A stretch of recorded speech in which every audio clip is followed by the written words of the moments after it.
Hello and welcome to episode 2 of the Game Club. It's like a book club, but with games, isn't it, Tim? That's right. That's what we say. Yeah. So, Yeah. as you can see, somebody is missing. He's had another trouser accident, Mr. Ollie Barnett. Hopefully, his trousers aren't too bad after this. But we've been joined by Mr. Dave Newland. How are you, David? Very well, sir. How are you doing yourself? Yeah, good. As you can tell, intro music is all done by this man below. Brilliant. And also, we're joined by Chris from C2K Streams. How are you? Oh, hello. I'm doing good, thank you. And look at that. He is in the Dead I'm Space in Dead Space, yeah. game, which is look at that. Fantastic. And I'm also joined by Mr. Triangle Face. Tim, how are you? Hello. Yes, I'm very good. Excited to talk about Dead Space. I loved this game. This was a great playthrough. So happy to get started. Yeah, so like we always do, we've got some topics to cover on this game. We will just literally go through, just have a chat, all talk openly about them before we move on to the next sections. I've also got some trailers on the game, but I just want everyone's first impressions before I play the advert. I'll just run around the group and just see what was everyone's first impressions of the game. So anyone wanna what was your first impressions of playing Dead Space? I might jump in because I've got a bit of a weird one, to be honest, because I went to I got access to Dead Space at a time where Games with Gold was dropping good games every month before it kind of got a bit rubbish towards the end. And I had a massive backlog of games. I went to go play Dead Space and I played the first little bit. I was like, yeah, this is really cool. I really like it. And I can't remember what it was, but there's another game that distracted me and I started playing that. And I was like, oh, I'll come back to Dead Space. And then it kind of was a constant string of like, oh, I'm going to play this and going to play that. And then I didn't play it then until it was one of the options for Game Club. And I was like, actually, I've got the remastered version on PS5, so I'll play that one. And I cannot believe I didn't play it back in the day when I first had it. It took me this long to get to it. And I've loved it so much. I was like, why on earth did I not go back and play it back then? So I wish I had. So, yeah, a bit of an odd first impression. Because I was like, that's good. I'll play it later. And later ended up being about, I don't know, 8 years or something crazy. Mad, mental. Anyone else want to jump in? Yeah, sure. So I played this back in when it released on Xbox original. Yeah. Back in 2008, and holy heck, Wait, can we swear on this? Yeah. Okay, I was shit scared. It absolutely freaked me out at the time, and it was honestly my doorway into Resident Evil style games. Yeah. So yeah, David, how did you get into it? I missed it the first time around. I just picked up the remake or remaster on the PS5 and absolutely loved it from the beginning. And as we touched upon earlier, very excited to play the sequels. Yes, and I have spoken about mine a couple of times. And what it was I remember getting the game, didn't know anything about it. And this was back when I lived back at my parents' house. So I used to have a subwoofer, and I had all the surround, pitch black, sat on my subwoofer because it was big enough to just sit on. And I just shit myself. Like literally that first bit in the section where the shutters come down and it's like, and they're flying out of everywhere, and you're getting chased, and you run to the bloody elevator, and then it cuts his head off as you're there. I'm like, fuck! Like literally, I was like, whoa, what have I let myself in for in this game? Subwoofer, I'm shaking anyway because the whole like room was shaking. The surround sound was going, and I was blown away. I was in. I got so into the game. And we'll speak later about all the other things that come with it. But I got so into it, like the lore, the comics. There was all kinds of stuff that come out later on. But I just want to quickly play the first. So this is the first trailer for the first game. Okay, so on the Xbox, and then I've also got the trailer for the redo. So what I'll do is I'll play the first one, and then we can talk about that, and then we can see the difference in the graphics and the next trailer, because like we can then talk about how they then re-released it. So here is the first trailer.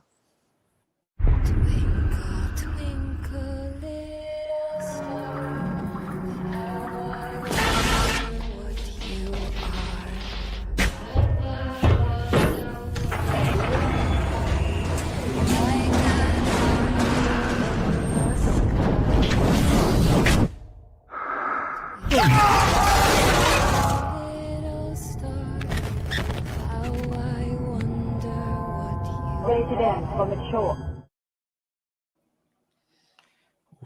Oh, Yeah, it just brings back so many memories. So yeah, that was when it first came out on the 360, and then when I heard that they were redoing this game, that's when I thought, right, I've got to get this, and it just took it up another level. The fact that it's just the way it just looks like you're playing a movie.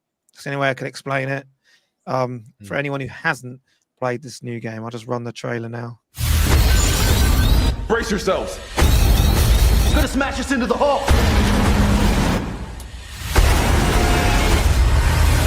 Isaac, it's me. It's all falling apart here. Hey, Isaac. You coming? Where is everybody?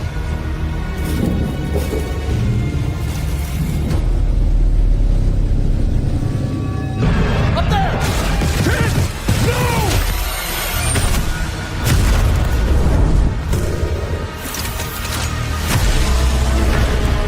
This transformation, it's remarkable.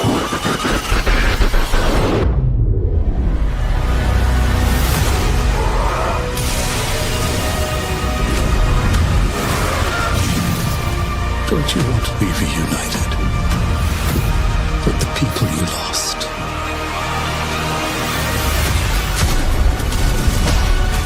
Our homecoming will be truly divine.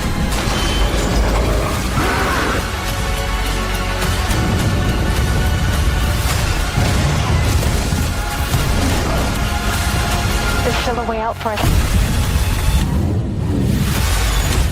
But we don't have much time.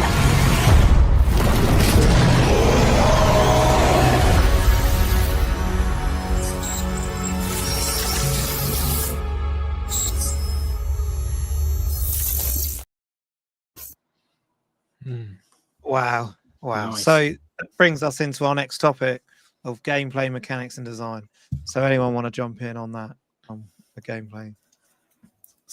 so Cool. I noticed on the trailer they showed a lot of stuff that I don't know might be like spoilery if you've never played the original. Like they showed you on Aegis 7, and that's like the end of the game. End of the game, yeah. Yeah, I don't know if I would be able to pick up on that as somebody who's not played it before, to be fair. Don't think I'd know. yeah, true. That's what it was. Yeah.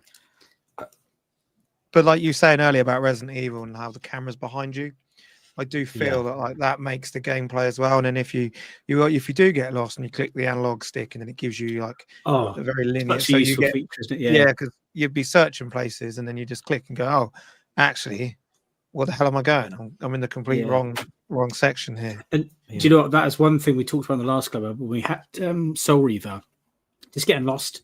And it's like, it's just not fun. It's wandering around, not knowing where you need to go, and be able to click down, just go, oh yeah, you need to go that way. It just removes that wandering around stuff. But you can wander around and explore. But if you're lost, just go, okay, I'm just going to click the right stick and see where I need to go, and it just eliminates that problem. It's like whenever I play something like Skyrim, I always have like the spell where you can like cast to see which route you're supposed to take. Because I don't want to get lost in the cave for ages. I just want to enjoy the game. So that's a really useful feature to have, I think, having that. So the setting, it's like I've had to go back and watch. It's just like Event Horizon. It's like they've just seen that film and gone, you know what? Let's make this into a game, but like add our own lore and everything into it.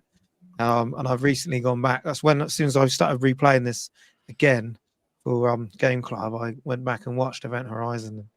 Yeah, So did I, funny enough, because you messaged in our group chat saying you watched Event Horizon. It's like, oh, yeah, I watched that yesterday as well.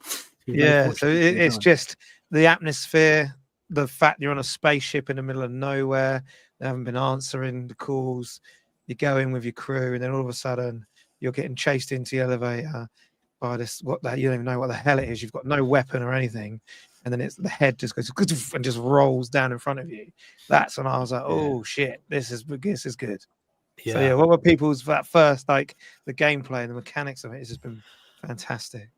Yeah, you start off like super slow, like you can't even sprint in the first like bit where you're like following the NPCs down into the flight deck, and then you have to go into like this little side room to check all the security things, and you have, like you say, you got no weapon, you can't punch, you can't sprint or anything like that, and then you just see all this stuff coming in. When I was playing it the first time, I was watching Chen and Hammond and all the others get like attacked. I had no idea these things are spawning next to me. So Yeah, they're coming out I the turned fence around and and look, it's right in my face. And then I had to kind of like dodge and weave and then try and run down to the lift. And yeah, just the shutters that to close in on that necromorph. It really sets you up as like, okay, this is how we go forwards. And that next room as well is kind of like the tutorial room. Yeah. You get your plasma cutter. You're like, okay, I can shoot stuff now. I can punch, and the way the weapons are designed is so good.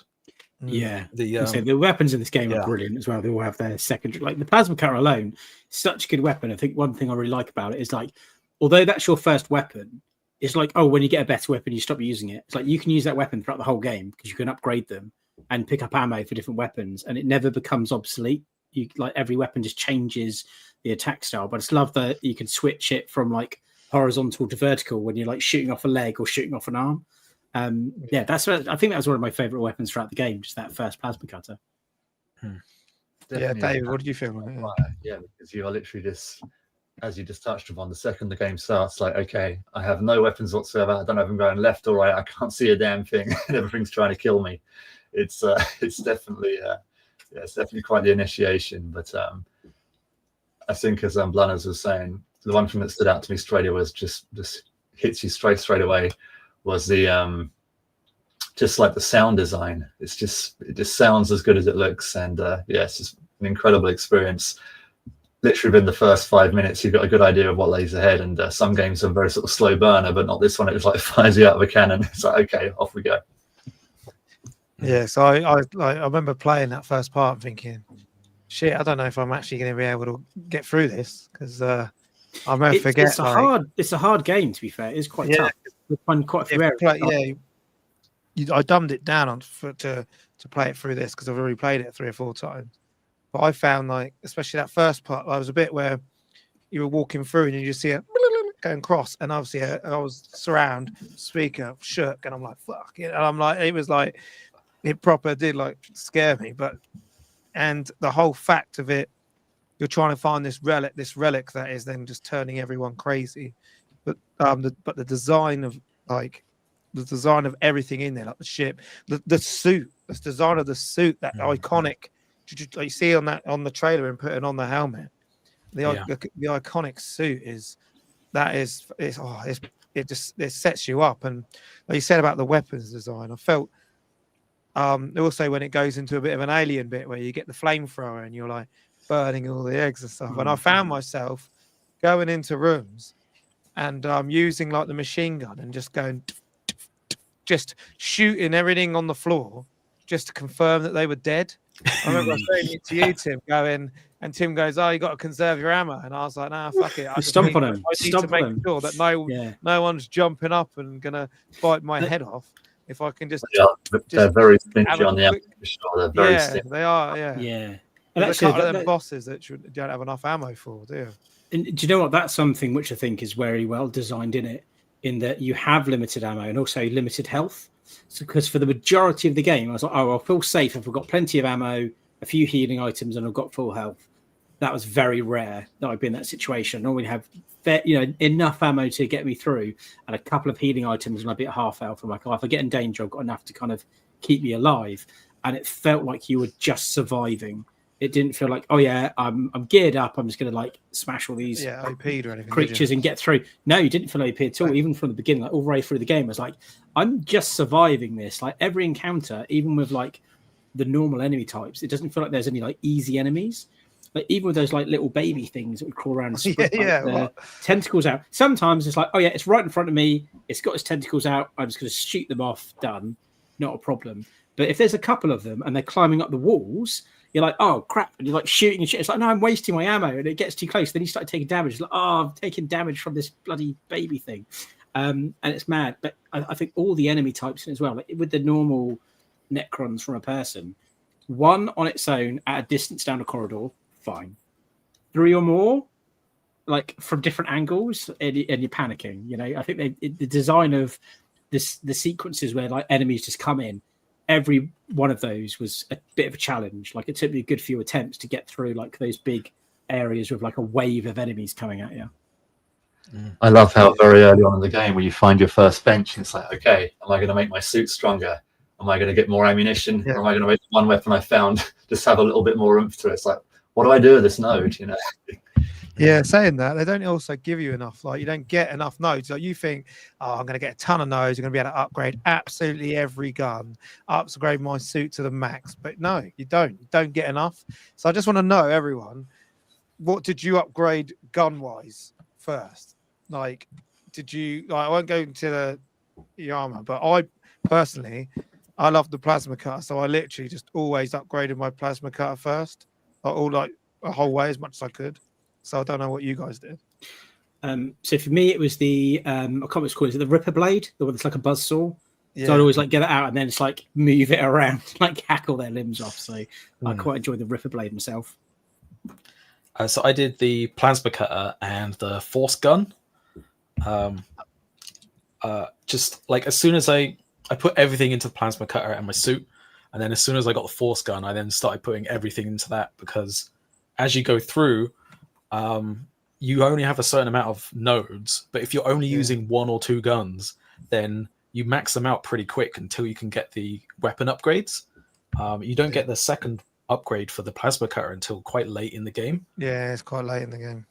It makes that gun literally, you can just solo everything, because it just puts everything into a stun lock when you melee them, when you got the weighted blades upgrade. I wrongly poured my node into the pulse rifle, thinking because it would be more powerful than the plasma cutter, and it really isn't. And how silly life! It's handy though. It's especially good during boss fights. That one. Yeah, I found it was more like you're shooting out of a tube, like, and then also when you have to conserve like what you can actually carry before you can start to upgrade your actual suit. I found myself then trying to like just bin off stuff I didn't really want, because you can only carry like, say, you can only carry 25 of your plasma cutter ammo. Then it was making me use other guns, because where I went around like just one shot and just making sure things were dead, I was then made to use my other guns, like, which I wouldn't have used, like you said, like Tim using the plasma cutter, and I didn't really use that, or the flamethrower, because I just felt the flamethrower just didn't really do much. You're there using it, they're still right in your face, and you're like trying to run away. The flamethrower was good for was those ones that burst out of the big one, and there's all the ones that jump on you if you bash it. So having a flamethrower to deal with those was quite handy. But yeah, the rest of the time I think I just kept my flamethrower in storage. Didn't use it too much. The other thing I was going to mention was the surrounding like debris and things like that. Like you could pick up the poles and throw them, and you can pick up like the gas canisters or like the stasis pod things. I didn't realize for a while you could do that, because the game doesn't really tell you. It kind of just expects you to figure it out. And I always have these areas where it's like I keep dying. It's like, right, when I go to use the control panel, all the enemies start coming down. It's going to go around the whole area and just carry all of the canisters and all the poles and all the stasis pods, just put them in a big pile. They have this big pile of all the junk by the lift. Push the panel, enemies come in. It's like, you can have a canister and you can have a canister, and it's like rinse them until they ran out. And it's like, right now I'm just going to kill the last three, and that was the only way I got through some bits. But the game doesn't tell you can do that, does it? That's what I'm saying. Stasis I didn't really use unless I had to, like, you know what I mean, when you're having to lift out the power blocks, or that boss that you have to try and stasis him in the middle, or you run around and press the button, you run up in and press the button for him to die. So that took me ages to work that, because I was thinking I'm wasting all this ammo and this nutty keeps coming back to life. But because I remember, like, obviously there's a couple of games that do that. Obviously Legacy of Kain, the game we just came from, there was a boss that you had to do that with that as well. But yeah, I found like the stasis stuff I didn't really use as much as I should have, like you said, because I didn't, like, the game doesn't tell you. Like, it's not until like a playthrough through you realize, oh yeah, actually I can just freeze you right there and just take your legs off, and like just take each part of your limbs off with my plasma. And that's things like, I was always trying to keep it sparingly, because you usually get a few items, don't you? You can refill your status at status. And then you have the panels on the wall where it's full. And normally, if you're in an area where you need it, there's a wall panel. So I think I learned after a while, it's like if you got it, use it, because you're going to get some more soon, and otherwise, you're going to go to refill and you're full anyway. And I started spamming a lot more, and it does make a massive difference, especially if there's like 3 Necrons coming at you, and you shoot it at the ground, and then you run behind them, and then just like start taking them out. Really, it's quite a difference maker, I think, in surviving an area if you're using your stasis. And they're So, fast. Go on. I'm going to say that sorry, they're David. pretty Sorry, fast. David. Off you go. Yeah, because of course, coming from a 3D shooter game, you've got games like Wolfenstein and Doom. Things kind of plod along a bit, but Dead Space, they're fast. So, I found they are very fast, especially when they're crawling at you as well. They're right like at your feet. Where do they come from? But how do you guys feel? How do you guys feel about the main protagonist? How do you feel about Isaac and his story? How did you bought into him? I love him because you put yourself in his shoes at the very start, and then as the game progresses and more of the paranoia sets in and more of the self-doubt and the mental gymnastics you notice Isaac doing and all the other characters around you, you really you kind of take yourself out of it, and then it's now Isaac again, and they've done it so well where they show his grief as well through it and how traumatized he is, and you don't understand until the end of the game and you go back and play on New Game Plus and you're like, yeah, dude, you're so just mentally anguished even at the start of the game. It's like he never watches the video through, so it's just he's stuck in that moment in himself. It's very good. I always thought it's funny how he's not like a Marine or a soldier. He's just a really competent engineer. Just like, you've got to go and fix this engine, you've got to go and restore this. He's like, yeah, I'll do that. And he's go fixing stuff. And in the meantime, it's like, yeah, you've got to kill a bunch of monsters to get there. It's like, yeah, I'm on it. And he just cracks on. So he's very efficient and well-trained engineer, I think. He should definitely get Employee of the Month. Absolutely. And it has a solution for everything. It's like, oh, we're basically all dead because we can't get the signal out into space. It's like, well, why don't we just launch it on the back of the thing that's stuck against the ship? It's like, we can't do that. It's like, oh, I'll be fine. I'll get it to work. And he does it. Like every time there's a problem, he's the one that comes up with the solution. And then he goes and kills a bunch of monsters and then actually solves it and fixes stuff. And everyone else is just we're like, oh no, we're all dead now. Let's just give up. And he's like, no, I can probably fix that. If you've got one of these tools that I need, I'll go and fix it. So yeah, in a way, it's just a story about a really competent engineer that knows how to fix stuff. He's like a modern day Gordon Freeman. Indeed. So, what about the actual ship? How do you pronounce it again? The Ishimura? The USG Ishimura. Yeah, USG Ishimura. So sometimes I felt like I wasn't in the ship because of how big and how long these train journeys and everything were. But how did you guys feel about the actual setting? I found it fast, claustrophobic, if that makes sense. Yeah. So there's lots of it to explore, but for the most part, you really don't have a room to swing a cat in it. And the one thing that I learned very, very early on in the game is that there's always going to be something behind you. They don't have enough ammunition, and my laundry bill is going to be horrific. I think, what about the bits where I really like the bits where you would go outside of the ship as well and have the 0G bits and the way you have to move bits to move it around and use the gravity to do stuff about.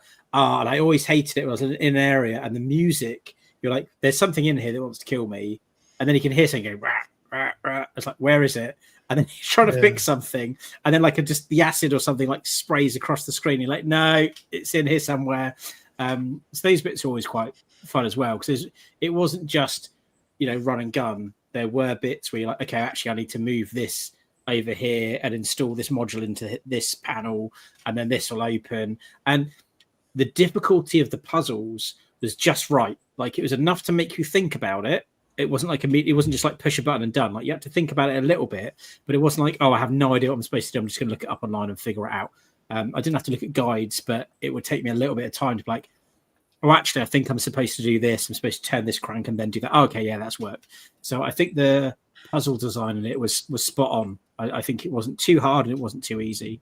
And yeah, I think the breaking up of the gameplay of, run and gun, survive a dangerous area and leg it, go zero gravity, solve puzzles. It had a good mix of tone throughout the whole game. There's always different stuff to keep you kind of on your toes as you went through. And yeah, going through the different parts of the ship kind of really, especially the bits where like you had the electrical bits on the floor. Yeah. And it's quite nice to be like, you see an enemy. So actually, if I run away for a bit and then hang out behind this electrical bit that keeps changing, it can stand on that and that'll kill it. And I'll save some ammo and it's not going to hurt me. So there's some good little moments like that as well. You can realize you can do that. I really love the false sense of security that you have in it when you sort of think, okay, I've cleared out this section, I can go back and get some more ammo. And it's not clear at all. It's not even close to clear. There's probably more buggers in there than when you were last there. Where do they come from? It's like a clown car.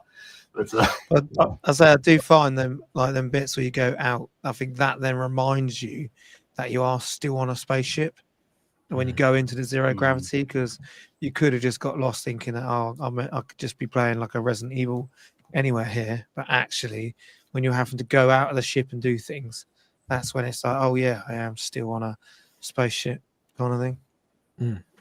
Yeah. So yeah. Like so I just want to move us on. So oh yeah, go on. I want to move us on to the art, sound, and atmosphere. I know we have spoken a bit about this already, but who wants to start on this? So I'll start then first. So I found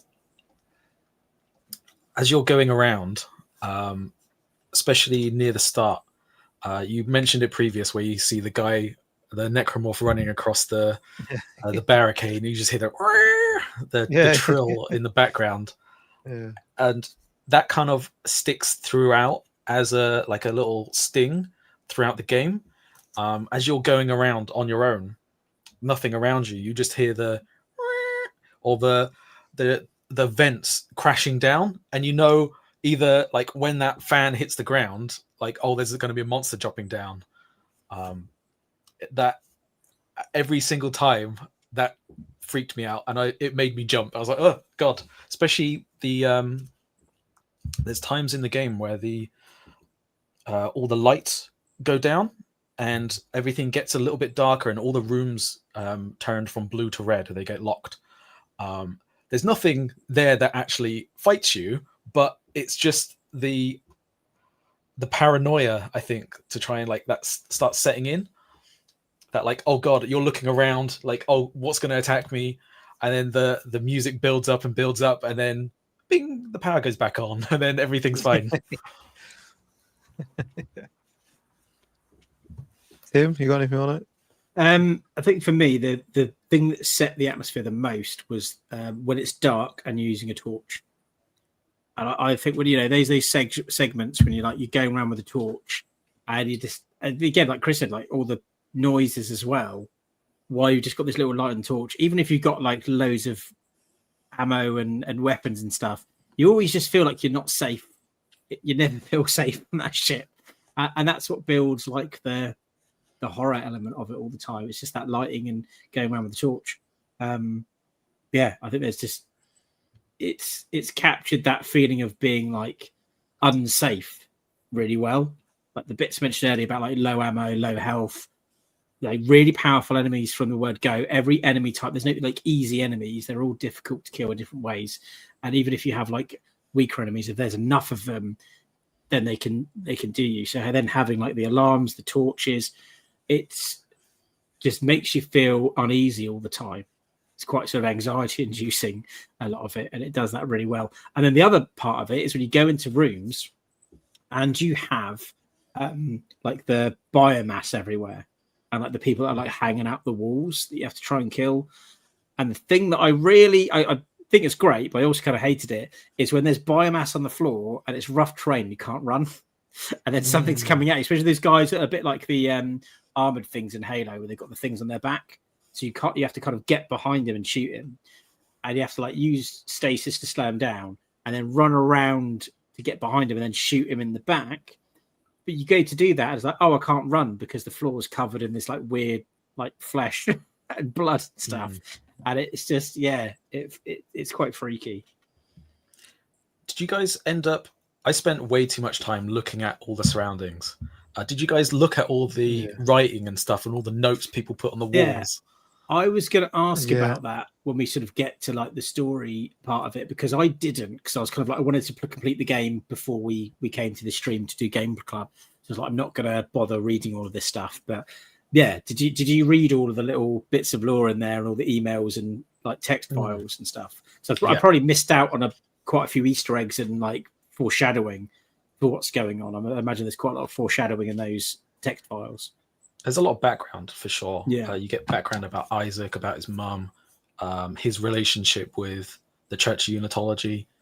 You get like why the Ishimura is there, her whole background of the ship, like even as like an advert for the ship. Like you come into the first part of the game before you even get your weapons, where it just has USG Ishimura on big in lights in front of you, and they're like the A's flickering or the R's flickering, and there's a little entry video just on the monitors in front of you. I spent like 5 minutes just stood there watching it, and it's like, welcome to the USG Ishimura, part of the CEC, blah blah blah.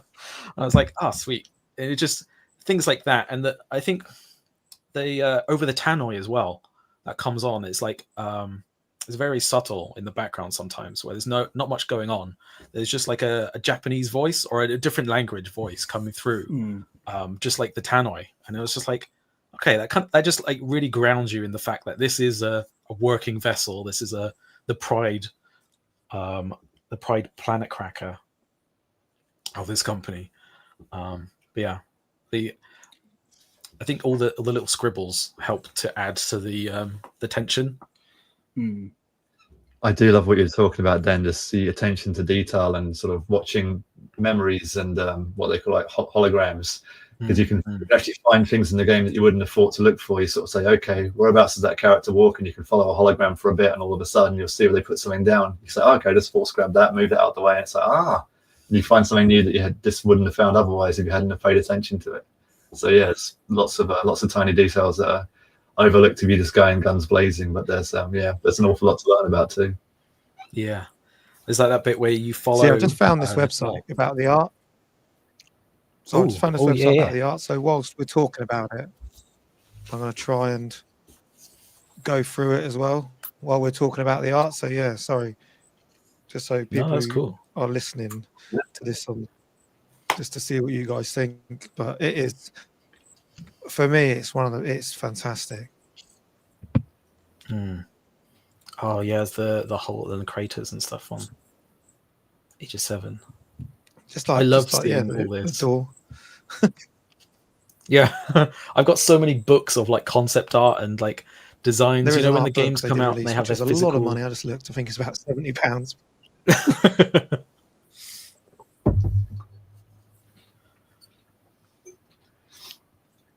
It's definitely like a good. I just feel the art, the way it makes the.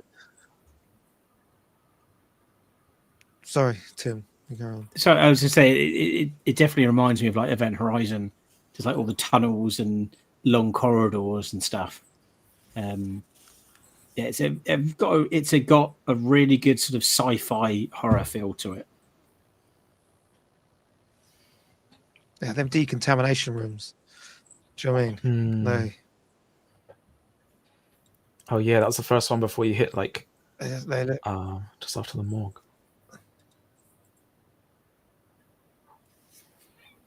But yeah, I do feel like it just makes the ship feel like it's alive, like there's something more to this. But it's fantastic. Yeah, it was a living, breathing delay now, so I'll come. Okay. Yeah, it was a living, breathing ship, like, and all the NPCs and the lives and all of the notes you read and all the little scribbles on the wall, the little letters that people leave around and the messages. It just kind of puts you into that universe, into that like ecosystem. Well, is there anything else anyone wants to add for like art or sound or atmosphere before we move on to that as the topic of story and world building? Has anyone got anything they want to add about the soundtrack or the music or anything? The soundtrack is fantastic. Yeah, and it's used so well in conjunction with the sound effects as well. Because you're right, it's not just like when you hear something hit the deck, like a clanking sound. You get like the violins like just sort of hit you from one side, and the kind of pizzicato, plinky things. Just anything that just makes your skin crawl. It's done so well, and it just never gets old. Yeah, I think with all like the attention to detail, they know what they're doing, don't they? Have to play this with headphones on. It just says it's the creative order really builds up the atmosphere. Babies crying, foreign languages over the PA system, inaudible creepy noises. Brilliant, like you said. It just adds to the art, the sound. Just adds and creates the atmosphere for me. Like you said, like something's behind you. Something's crawling. There's something in this room. But yeah, let's just go on to the next section, which is the story and world building. So, anyone want to start on the actual whole story? He wants to go first on this one. I feel like I started quite a few, so someone else can go first. David? How about David? You get? Yeah, I don't think you've gone first yet. Story time. So, where to begin though? Because it's such a huge game. Goodness. One thing that I did love, pretty much outside of the actual core game itself, you can do so many side quests. You like find some poor soul just slumped over a desk, and you can find out exactly how they came to be in that sorry state. And you literally have to go all around the houses. Like one part of the story, you have to get on a train and hop miles away to find one little piece of evidence, and it all builds up. So you have all these like little mini mysteries that you can solve for certain, should we say, NPCs just in the game, and you can sort of learn how they ended up where they were. The story itself is absolutely brilliant because, as you said, it's ultimately survival while also figuring out, okay, I've got to find my crew while fixing the ship, while keeping myself alive, while working out how to get through this part of the ship and traverse this and repair that. There's just so much to it. The weapons are absolutely amazing. I really, really like how each one does make you think. Because again, I played it completely wrong. I thought I'm just going to play it like the movie Aliens. I'm going to get the pulse rifle and just blast my way through it, and it did not at all. So you sort of think, okay, I'm going to conserve my ammunition. I'm going to strategically break this down. It's very, very much a sinking shooter. And as for the story, yeah, you feel for all the characters and all of their initial traumas. And of course, you can obviously see how close they are. Like, as we touched upon, poor old Chen, and he has a very interesting character arc, as does all the other people. And of course, the conflict that Isaac has, where he's sort of seeing things, but there's only like up to a certain point in the game where you sort of have to question: hang on a minute, is any of this real, or is it like Event Horizon? Is it like seeing what is being suggested to you rather than what's actually there? It's absolutely brilliant. I quite liked this feeling as well, that there was like the corporation that was sending all these people out there, and there was almost this like disdain for them. It's like, oh, they don't care about the miners, like they're screwing us over. And then you get to the part of the ship where you go to like the corporate suite, and it's like a hotel with all this like swanky stuff and nice rooms and vases and stuff. It's like they're living like this, and you see the crews like where the crew are. And I thought that was a nice touch. It's like, oh yeah, the corporate people are kind of getting all of this out of the mission, and they don't even know why they're there. They're all being lied to. And it was the bit where I can't remember the name of the character, but the woman that Isaac has a relationship with just starts talking different. I'm like, that's not her. Immediately, like, that's not her. It's like, Isaac, we need to do this now. Come with me. We now need to move this. I'm like, why are you talking so calmly? Yeah, you think, what the fuck and everything you're saying is an instruction. And I was just like, let's do that. And I'm a bit sus now. And obviously, like, yeah, you get the reveal that the partly hallucination, isn't it? 'Cause there is somebody there. But I was thinking, oh, there's nobody there. And then I was like, is any of it real? Is he completely mad and none of this has happened? And He's just what normal is going people on? coming to him. He's just blasting the lens off. Has he just killed like all the crew and they're actually were fine the whole time? Yeah. How about you, Chris? What are your favourite sort of parts of the story? Every bit does it so well. Like you get to like a big section, like where you first find the brute in the atrium and on the bridge. You get to this massive room. You're like, oh, okay, there's like some boss here, but you kind of go around looting items, and then blah, he comes through the door, like, and then you're fighting in this massive room. All the outside shutters come on, and then there's asteroids hitting. There's so many like almost stages because it's a very linear game with lots of side pathing, but it all a bit like Dark Souls. You open up rooms and doors that give you like backway access to like get back there quicker.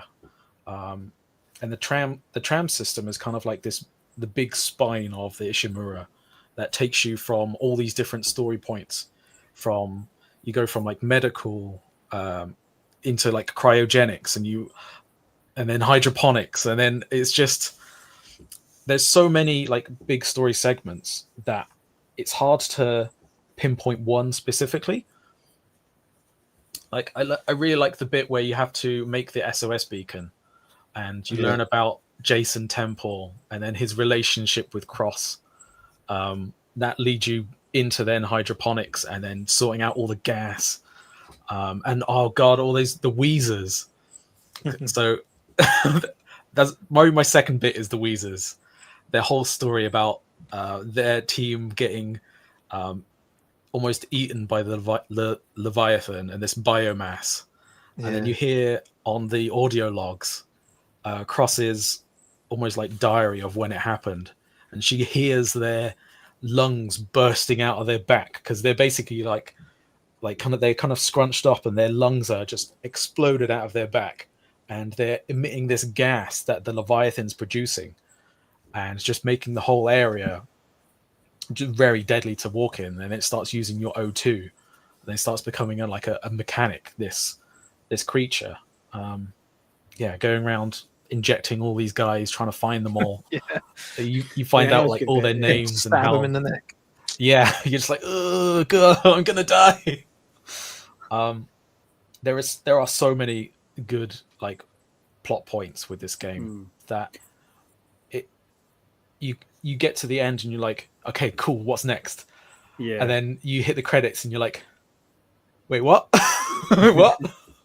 And there's the bit where like you go in. The first time I went into like one of the rooms, there's like the almost like satanic ritual with like the candles and the markings all over the floor. I'm like, what? Like I got that we're on a ship and there's like these monsters that seem to be some sort of parasite taking over biomass. What's this about? There's more going on here. So it was that was a really cool moment when I was walking the room. I was like, why is there like a satanic ritual happening on the ship? That's a new dimension to this. I always I felt the pacing was great. Also, they use like that you saying there's loads of like different story arcs going on, different sections, different story arcs, different chapters. Very linear, but I was just like getting pissed off at the fact that all the other guys keep getting trapped and are doing fuck all, and I'm doing all the work. Yeah, exactly.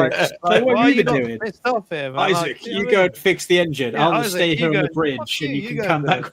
You know what I mean? Yeah, so it was a bit like, I ain't going out there with them. Do you know what? I'll just stay in here. Thank you. Lock that door. Yeah. And I won't go. You've got a gun. You go help. Yeah. So I just felt like, but I just got so sucked into this world, the story, everything on it. And the fact that this game came out like, I think it was, let's say 2008. And the remake, it just proves the test of time it still holds up now, just by giving it a new lick of paint. I really, really do hope that they do the number 2. But like you said, the story the whole thing about Isaac, you end up like you love him by the end of it. You just feel for this, like you said, like David said earlier, employee of the month, mate, doing all that work just to cover your own arse and get out of there. But I do feel they did adapt the story well. How they did adapt and brought other games out, also films and books out. But yeah, story and world building. Has anyone else got anything on this before we move on? I suppose it's not really a story or world building thing, but one observation while we've been talking is we've mentioned it's quite linear.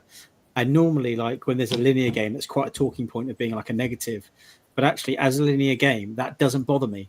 Like it being linear wasn't a problem because you wanted to drive the story forward, and it didn't feel linear. Do you know what I mean? Like it felt like you had freedom to explore, but there's also that fear of exploring. It's like, well, I could go just wander around, but that doesn't sound safe, and I could like die or waste my ammo and all my health items.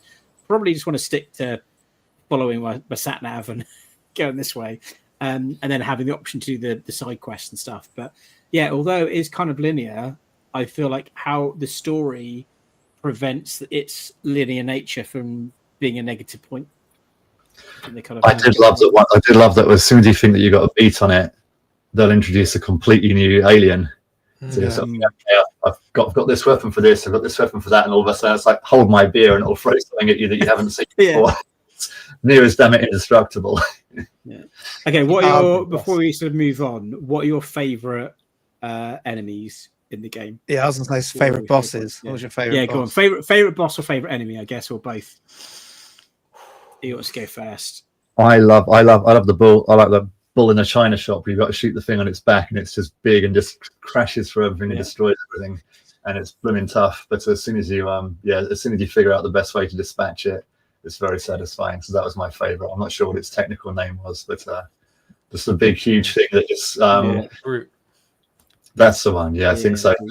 But the first time you encounter it is when you meet your co-worker and he says, "Well, I'm going to take care of everything." It's like, I've literally just met you for the first time in all this chaos. So you just go upstairs and take care of the elevator. And the second you cut the elevator there. I've got twos.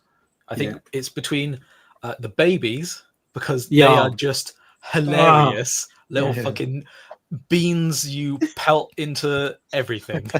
you just run and kick it. You kinesis little chairs, little ladders, step stools into these little bastards. But my other second favorite is got to be the guys from the Valor that get turned into necromorphs. And they got like the stasis things of because they have stasis in their suits. It gets incorporated into the bio mass of these necromorphs, and the first time you see it really freaked me out. I thought there was something wrong with the game where he's like glitching in front of you and like moving super fast. That at that point I was like, oh, okay, I'm now not qualified to fight these things. One bit that always made me laugh was one of the death animations where Isaac loses his head, and you kind of see this sort of like octopus legs and a head, and it tries to attach itself to his body. So I very much doubt that anyone will notice this isn't Isaac. You know, it tries to attach itself, hanging on by a thread. Oh, that's horrible. I think my favourite enemy was probably just the standard Necron that you meet first, because it was a very versatile enemy where, like, if it was on its own in the corridor, you could handle it. But if you're in a room, there's three of them, or one comes behind you, they can still take you out. And it's the fact that that enemy type stayed relevant throughout the whole game. And it just depended really on how many there were and where it came from. Like, can you see it coming a mile off, or is it going to drop down from a vent and come up behind you? And my favorite boss was there was one where you're outside. It was, what was the name of the creature that just had all like the tentacles? The Leviathan? The Leviathan, yeah, because that appears a few times throughout the game. And there's a segment where you're out in space and you have to like destroy different parts of it one at a time. And yeah, I just quite enjoyed that segment. We had to like move to the side and avoid the tentacle coming out, shoot the like glowing blob bit on its tentacle to destroy that a bit, and you had to work your way along. That did take me a few attempts, but it was quite satisfying when I finally boss fights are very, very challenging while you work out the mechanics, but you're right, it's very, very satisfying once you sort of figure out what to do. And I actually realized later on in the game, not at the bit where it's outside, you have to go outside and get your keep checking on your oxygen. There's like so much stuff to do, and it starts throwing mines at you and everything. It's like, when does it end? Like, no. Right, how do you then, Blindness? I said I'm just glad no one said about the weird anus thing in the airlock that you got to shoot like, because that was weird, that boss. But yeah, like similar to you, Tim, Necromorph, and you can't beat the original OGs that are just them pincers for hands. But so it just moves me straight on. They brought out a movie, and I want to bring this attention to everyone because you can just literally type it in on YouTube and watch the whole lot. I've done it recently. I also downloaded the trailer. So for the anime film, I'm just going to play this for you guys now.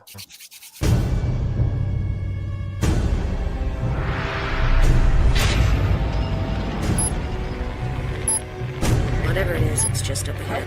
My God, we found it. We've got to call this in. Earth, you should have an image. Down here! You're killing everyone! Oh my God! Oh my God! In a remote edge of the galaxy, a massive mining operation is underway. This is Aegis Colony. Artifact discovered. The thing is cursed. A holy relic. We have the right. We seem to have an idea that this is what created us. What secrets do you have for us? What's happening? A spike in serious violent incidents. We've brought something aboard that we didn't understand. Something alien, and it's trying to kill us. The suicides? The murders? A discovery that should never have been made. They need bodies. They need us to turn. Has awakened an evil that should never have been unleashed. My God, make it stop!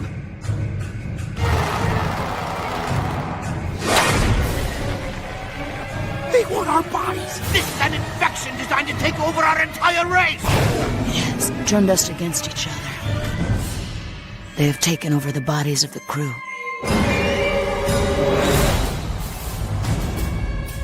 It's the opening chapter of a dark saga. Crucial backstory to EA's hotly anticipated video game. The Ishimura is under their control. The terrifying new feature film that will redefine animated horror. Dead Space Downfall. It is Nice. unbelievable. So has anyone I've not seen that. here watched this? No, I've not seen it yet. I think I will do after watching that trailer, though. That looks awesome. I remember seeing it when it first came out. Same I here. think it also came with the disc. I think in like the boxed edition, there was like another disc in there with that on it. Oh, I seem nice. to remember something like that. Yeah, it answered my question that I had. 'Cause I can't remember it at all now. So it answered the question I had when I first started watching. I was like, "Is this a prequel to like the game?" And it was like, "Yeah, okay." Yeah. Awesome. How about you, David? I didn't even know it existed until just now, but Oh, I'm definitely check it out. So yeah, you can watch this for free on YouTube. Literally, just type in Dead Space Downfall, and you can watch it. I just wanted to bring it to people's attention because I love it. I think I watched it again recently while we were playing this, and even for its time, a bit of the computer animations, but the actual animation itself holds up fantastic. So people who haven't watched that, like you, Tim, get over there and watch it. Definitely. I'm gonna watch That's it cool. Especially it looks like that's the where everything that happened before the game started, right? That's how the crew got decimated by the Necrons. So yeah, that You know what? I'll leave it in the video. I'll leave the video. I'll leave it in the description later on. So people if you are listening to this on audio, go and look it up on YouTube and find it. So that brings us on to avoid, play, or a must play. So you guys have got to put it out there. What do you think about this game, and why you think you're giving it that title? If you know what I mean. So we'll go to you, David. What is this, an avoid or a play or a must play? Must play it all day, and the reason being because we haven't really touched upon the game plus, and that is so satisfying just to go through it without the fear and trepidation of not having the ammo, not having everything to worry about. And there's also so much that you can't pick up on. But one thing that I will mention, not a spoiler as such, but it's disappointing they haven't patched it yet because there is an alternate ending. And I played it through just specifically to get this alternate ending. And there's a glitch that if you don't collect the markers in the right order, you are then unable to get one that you need. So I think you need 12 in total, and you can only get the 11. So on my second playthrough, I still had to complete it again as a regular game, and I was a bit miffed about that. So third time lucky. I hope that I can collect the 12 markers and unlock the hidden ending. But must play it all day. Great game, and yeah, thanks for the recommendation. Yeah. Chris, what you? It was definitely an avoid. No, hell no. It was a must play. It was a must play. An old game brought back with the remake, added new graphics, added even some new mechanics and little areas, and even some fixes and nods back to the original game. It's so good. It's one of those cult classics. If you love Resident Evil, if you love that whole series, if you love even Dark Souls-y type games, if you love any type of horror games, this is one of the OG originals to get into. Bar Silent Hill and stuff. This is peak sci-fi thriller trauma nostalgia. Basically, this is so good. Tim? I'm going to say the same. 100% a must play.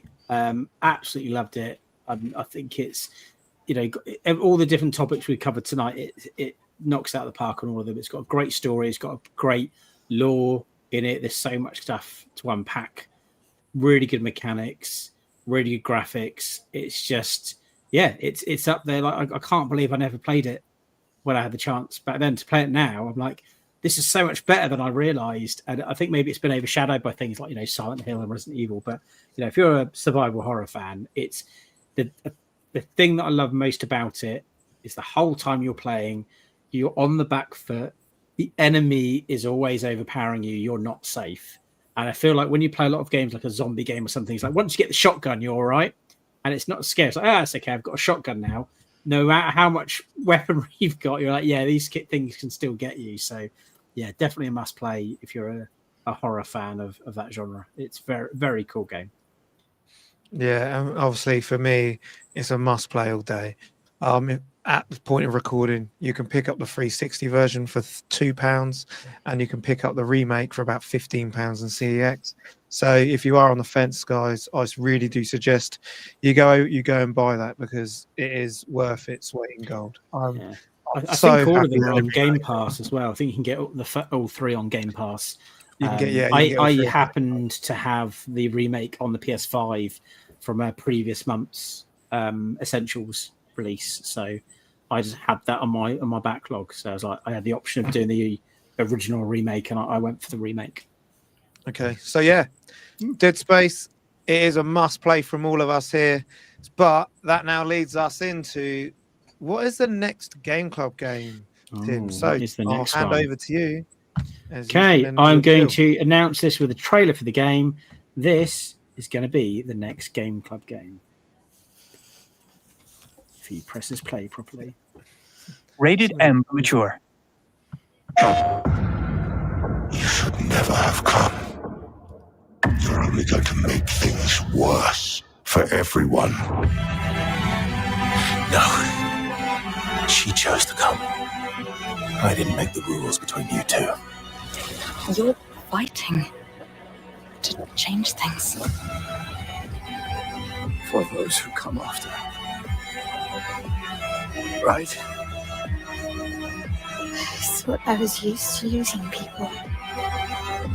Yeah, me too.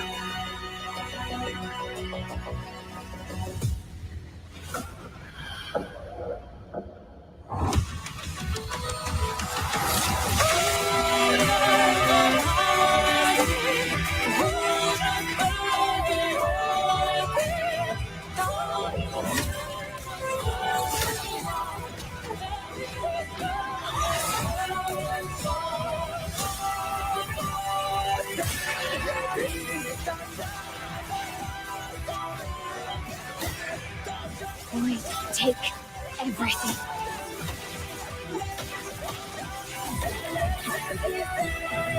Is this true? Maya's with him. We need to go now.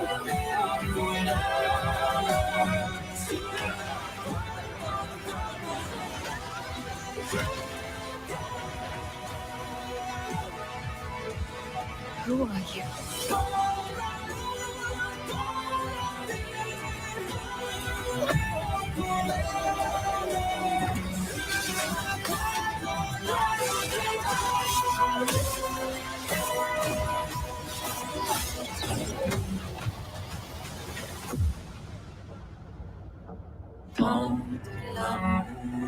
I know it seems absurd to offer oblivion as recompense, but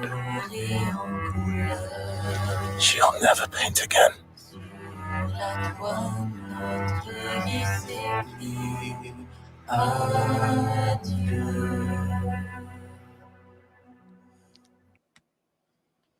So we go. We're going to have Expedition 33.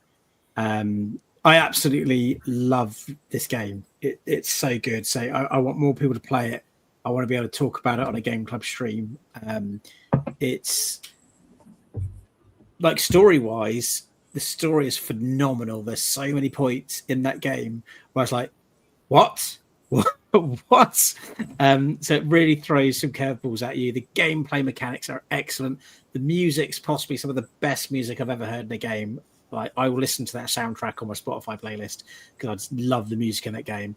It is phenomenal. It's just won like a whole bunch of awards from the Golden Joystick Awards. It's up for Game of the Year, and it absolutely should be. Like, Sandful Interactive are knocked out of the park. It's one of the best games I've played in the last decade, to be honest.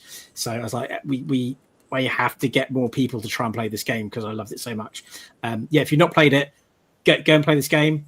Play over the next few months, and then get it on your Christmas list. Play it. It's on Game Pass. It's not that expensive either. It's, even of a new game, it's you can get on Steam now as well.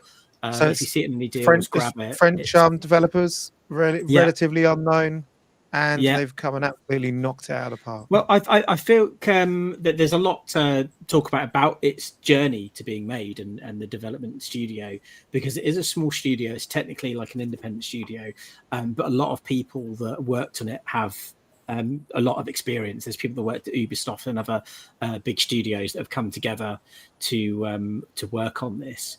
And just to throw a little tip out there now, that music that I absolutely love.